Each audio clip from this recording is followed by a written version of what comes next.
So prepping this art for printing is going to be full of valuable lessons, so let's get to it. If we look closely here, you see we have this old photo that doesn't have any detail whatsoever, but they did send the original photo. Also, this is for screen print, but DTF is going to be the same method with just one small change. The tree's going to be white, and then the halftone image is going to be in black. So the first thing I'm going to do in Photoshop is get the lasso tool and surround this shape of the heart. Next, I'll go to Edit, Fill, and fill it with black. It's hard to see, but there's some gray back in the background here. So I'm going to pull up the levels, and this is where I'm going to pull the shadow in to make sure all the blacks are perfectly black, and I'm going to pull up the whites until that gray disappears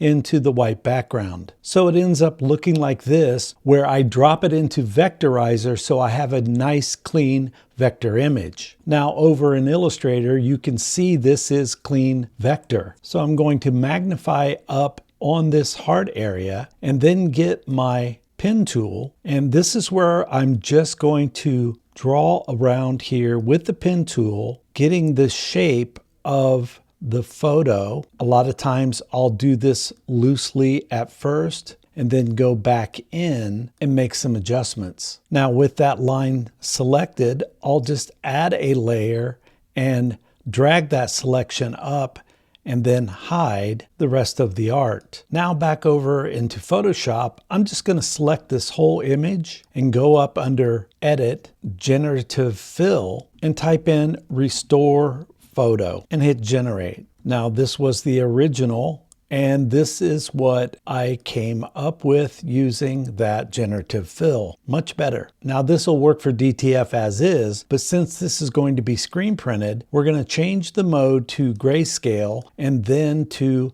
bitmap, halftone screen, 35 lines per inch, 22.5 on the angle, round dot. Now I can select all and copy, flip back to Illustrator and paste. Now I want to send that to the back and kind of center up the image within this heart shape. And now when I select both, I'll go to Object, Clipping Mask, Make, and now when I reveal the bottom layer and switch it to white, you can see how this is going to print on the shirt.